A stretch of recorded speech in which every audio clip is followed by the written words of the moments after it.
नमस्कार दोस्तों, मैं जेडब्ल्यू नलिन तलवार आज फिर आपके सामने हूँ। मैं सबका सैनिक संघर्ष कमेटी का नेशनल स्पोक्स पर्सन हूँ और ये वीडियो बनाने का सबसे बड़ा मुद्दा ये है कि कुछ इस प्रकार की घटना हुई हैं पिछले 1-2 दिनों के अंदर जो कि बहुत ही निंदनीय हैं और पुलिस प्रशासन को, खासकर पंजाब के पुलिस प्रशासन को शर्म आनी चाहिए। और साथ में ही ये भी कहना चाहूँगा कि जो सेना के अधिकारी हैं, सीनियर ऑफिसर्स हैं, नियर बाई जो यूनिट्स थी, जो नज़दीक यूनिट्स थी, उनके सीईओ वगैरह जिनको भी खबर सबसे पहले मिली हो, उन्हें एक्शन लेना चाहिए था, मगर ऐसा कुछ भी नहीं हुआ। और हमारे जवानों को जो है ढाबे वाले और उसके काम करने वाले जो लोग थे, उन सब ने मिलकर बहुत बुरी तरीके से पीटा। और ये खबर आ रही है वो साथियों पंजाब से, रोपड़ से, जहाँ पर कि एक अल्पाइन ढाबा ऐसा कुछ नाम है उसका, जहाँ पर हमारे साथी जो हैं सेना के अंदर सेवारत लद्दाख स्काउट्स के अल्ट्रा मैराथन जो है पहाड़ियों में करके उसके बाद वापस आ रहे थे और रात को 9 बजे करीब ये लोग रोपड़ में वहाँ रुके हैं। जो खबर मिल रही है, मतलब हम तो वहाँ पे अवेलेबल नहीं थे या और भी किसी से हमें नहीं पता है असली बात, लेकिन जो बात अखबारों में आ रही है या न्यूज़ मीडिया में आ रही है उससे साफ पता लग रहा है कि हमारे जवान जो हैं वहाँ पे डिनर के लिए रुके, उन्होंने खाना खाया। खाना खाने के बाद पैसे को लेकर सारा ये झगड़ा शुरू हुआ, क्योंकि जो सैनिक थे वो ये कह रहे थे कि एक अफसर था और बाकी के जवान थे कि हम जो है ऑनलाइन पेमेंट कर देंगे, गूगल पे या पेटीएम, जो भी जितने भी हैं उनसे कम कर सकते हैं, कैश नहीं होगा उनके पास। लेकिन ढाबे का मालिक इस बात पे अड़ा था कि मुझे तो कैश ही चाहिए, क्योंकि अगर वो पेटीएम वगैरह से लेता है, गूगल पे से लेता है, तो उसको जीएसटी देना पड़ेगा और हर जगह उसकी एंट्री भी करनी पड़ेगी। मगर कैश लेगा तो टैक्सेस वगैरह वो बचा लेगा उसके अंदर। और इसी के अंदर जो है उनके अंदर गर्मा गर्मी हुई और ढाबे के जो उनके करिंदे थे, काम करने वाले जो लड़के वगैरह थे, 25-30 ने मिलकर हॉकी स्टिक्स, लाठियां, आयरन रॉड, जो भी उनके हाथ में लगा, जो चीज भी उनके हाथ में लगी, उससे उनको पीटा। इसके अंदर जो है जो ऑफिसर थे उसके अंदर उनके पैर में काफ़ी चोट भी लगी और शायद फ्रैक्चर है एक पैर के अंदर, और वो अपना कॉन्शियसनेस, अपने होश भी खो बैठे थे। उसके बाद जब उन्होंने देखा कि जो इनके पास सीनियर ऑफिसर जो इनके साथ था वो बेहोश हो गया है, तब वो लोग वहाँ से भागे हैं। और अभी जो खबर मिल रही है उसका ये है कि 2 आदमियों को गिरफ्तार कर लिया गया, बाकियों को पुलिस ढूंढ रही है। लेकिन यहाँ एक बात कहनी बहुत ज़रूरी है कि ठीक है, जो भी पुलिस कर रही है, दूसरे कर रहे हैं। सबसे पहली बात तो यह है कि जो एफआईआर दर्ज किया गया वो किया गया अननोन लोगों के लिए, कि हमें मालूम नहीं, पुलिस को ये मालूम नहीं कि किन लोगों ने ये सब किया है। मगर अगर सही बात कही जाए, जब ढाबे के ही जो काम करने वाले थे उन लोगों ने मार कुटाई की है, तो उन सब के तो वहाँ के सबको जानकारी थी कौन लोग हैं, कौन कौन था वहाँ पर, जो भी भागा है उनके रजिस्टर्स में सब जगह उनके नाम मिल जाएंगे। वो तो अब भी कितना देर लगेगी, मिल जाएंगे। 2 लोग तो गिरफ्तार किए गए हैं और बाकियों को भी। मगर सबसे बड़ी शर्म की बात जो है, सेना के ऊपर इस तरीके से अटैक होना, ये साफ पता चलता है कि जिस तरीके से सेना के अंदर एक तरह के अभी वो हम कह सकते हैं कि धार्मिक उन्माद वगैरह भी, और जो जनरल रिटायर हो रहे हैं ज़्यादातर, वो किसी न किसी डायरेक्टली आते सार ही रुक नहीं रहे हैं, वो किसी न किसी पॉलिटिकल पार्टी में जाके घुस रहे हैं और इलेक्शन के माहौल बनाने के चक्कर में ही रहते हैं। तो इसका मतलब वो लोग अंदर भी ये काम कर रहे होंगे कुछ ना कुछ इस तरीके का, जो उन्होंने, किसी ने भी अभी तक कोई भी ऐसा आर्मी की तरफ से एक्शन नहीं आया कि उन्होंने कोई एक्शन लिया हो। कुछ ज़्यादा ही मुझे लगता है वो पुलिस के ऊपर विश्वास कर रहे हैं और चुपचाप अपने बैरक्स में बैठे हुए हैं, जबकि उसी समय जो नियर बाई यूनिट्स थे उन लोगों को बाहर आना चाहिए था पता लगते सार, और उन लोगों को पुलिस से पहले वो लोग अपने कब्जे में ले लेते। और सबसे बड़ी बात है कि जो पॉलिटिकल विल है, अब वहां पर है आम आदमी पार्टी की सरकार, केंद्र में है बीजेपी की सरकार। अब ये पता नहीं है कि वो ढाबे वाला कौन सी पार्टी का था। इसी कारण जो है पुलिस ने अननोन के लिए किया होगा। तो पंजाब के चीफ मिनिस्टर के ऊपर भी बहुत बात आती है कि आपके प्रदेश के अंदर, जो कि बॉर्डर के साथ लगता है, सेना बहुत है वहां पर, और ये छोटा सा इंसिडेंट बहुत बड़ा रूप भी ले सकता था।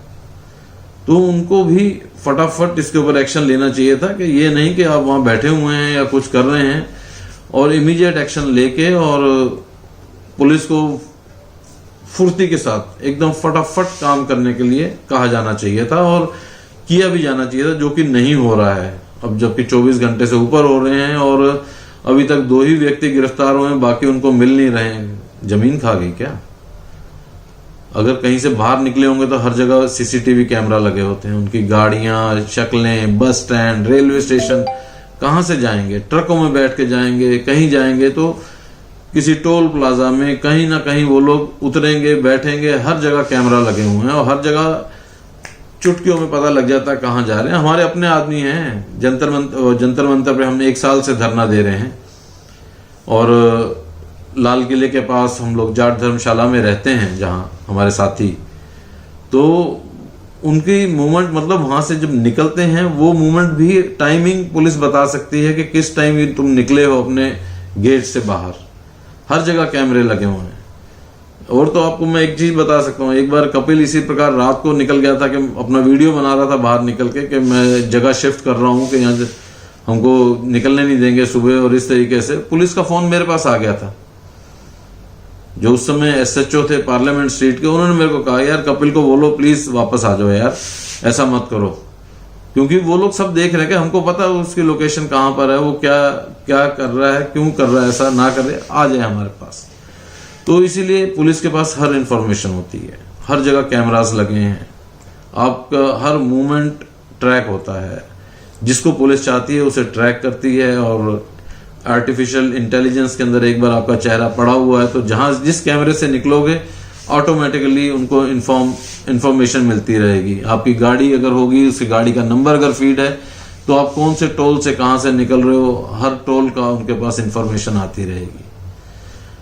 तो सबसे बड़ी बात शर्म की यही है कि सेना के अधिकारियों को तुरंत एक्शन लेना चाहिए था। ये नहीं कि बैरक्स में ही बैठे रहो, और किस काम के, आपके बंदों के हाथ पैर तोड़ दिए, एक का पैर टूट गया, वो बेहोश हो गया, दूसरों को बहुत पीटा उन लोगों ने। ठीक है उनके हाथ पैर नहीं टूटे हैं, लेकिन दूसरी जगह तो बहुत चोटें आई हैं, सब कुछ आया। क्या किसी का खून नहीं खोला? एक जमाना ऐसा हुआ करता था कि आर्मी के किसी रिश्तेदार, मतलब अपनी बीवी, किसी की बीवी बच्चे को कोई छेड़ जाता था तो आर्मी के गाड़ियां निकल जाती थी। सीओ इतने दिलदार होते थे, इतने दमदार होते थे, इतने बड़े दिल वाले होते थे कि अपने जवान के लिए वो हर चीज कर सकते थे। यहाँ तो तुम्हारा अपना ब्रदर इन नाम था, तो किस लिए आप लोग इतना, तब भी आप लोग एकदम शांत होकर बैठे हो? क्या है, खून ठंडा हो गया है या सफेद हो गया है? सोचने वाली बात है। और साथ में मैं पंजाब के चीफ मिनिस्टर भगवंत मान जी से कहना चाहूंगा कि आप तुरंत इसके ऊपर एक्शन लें, और इन सभी को जो है कड़ी से कड़ी सजा दिलवाने का कार्य किया जाए। और हमारे जो निंदा स्वामी हैं, जो हर बात पे कड़ी निंदा करते हैं, उनका तो मेरे को कहीं, मैं ढूंढ रहा था अपने कंप्यूटर के ऊपर बैठ के कि कहीं उनका स्टेटमेंट आया हो, कहीं कड़ी निंदा की हो, तो सब शांत है, सब मौन है। क्या बात हो गई? 10 साल पहले तक आप कहते थे कि मौन सरकार है, अब आप लोग 10 साल से मौन ही हैं। हमारे किसी उसके अंदर आप लोग जवाब नहीं देते हैं, कुछ बोलते नहीं हैं, सिर्फ मौन धारण किया हुआ। जब आपसे मिलने के लिए इतनी बार गए हैं तो आप हमें हमेशा 3 महीने का लारा लगा के वहां से निकाल देते थे कि 3 महीने के अंदर देखो क्या लेके आ रहे हैं। और लेके क्या आए आप लास्ट में? अग्निपथ स्कीम। वाह, क्या बात है आप लोगों की। सोचिए थोड़ा सा, क्या कर रहे हैं आप सेना के साथ?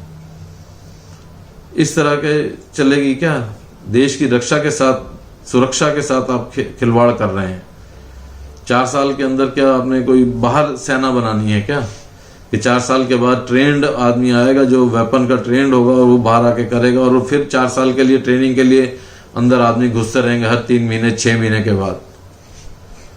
बहुत गलत बात है। प्लीज प्लीज ठीक कीजिए सब कुछ, इसे वापस जैसा था उसी पोजीशन में लाइए, जो कि बहुत मजबूत आर्मी हमारी थी, बहुत मजबूत आर्मी बन जाएगी फिर से। इस तरह से 4-4 साल के अंदर आदमी निकालते रहेंगे तो वहां पर काम करने वाले एक्सपीरियंस्ड आदमियों की ही कमी पड़ जाएगी।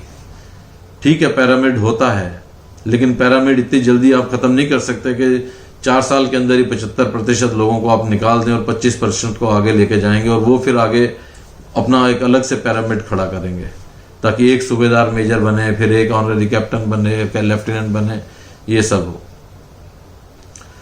तो रक्षा मंत्रालय को भी इसके ऊपर संज्ञान लेना चाहिए, और मैं तो यही कहूंगा कि रक्षा मंत्रालय जो है तुरंत एक्शन में आना चाहिए था, और पंजाब सरकार से जितने जल्दी हो सकता था उनको पकड़ने का काम करने के लिए कहा जाना चाहिए था। और पंजाब सरकार को भी, मुख्यमंत्री को खुद इसे अपनी देखरेख में इसकी इंक्वायरी लेनी चाहिए, और जल्दी से जल्दी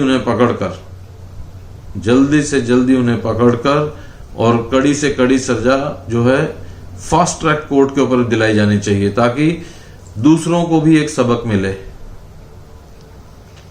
जब वो वर्दी वालों की परवाह नहीं कर रहे हैं तो हम पूर्व सैनिकों का तो कोई मतलब ही नहीं है, हमें कौन पूछेगा? हम लोग बुजुर्ग होते जा रहे हैं, हमारी उम्र बढ़ती जा रही है, हमें कौन पूछेगा? आप लोग इस प्रकार के व्यवहार करेंगे, जब नेता एक पॉलिटिकल पार्टी का कहता है कि मैं इसको जो है अपनी पार्टी कार्यालय के बाहर, जो सेना से रिटायर होके आएगा अग्निवीर, तो उसको मैं चौकीदार रख लूंगा अपनी पार्टी के दफ्तर के बाहर। अगर इस तरीके के व्यवहार हैं और बातचीत है तो वाकई बहुत ही जवानों के लिए आगे का समय बहुत ही काला आने वाला है। जय हिंद, जय भारत।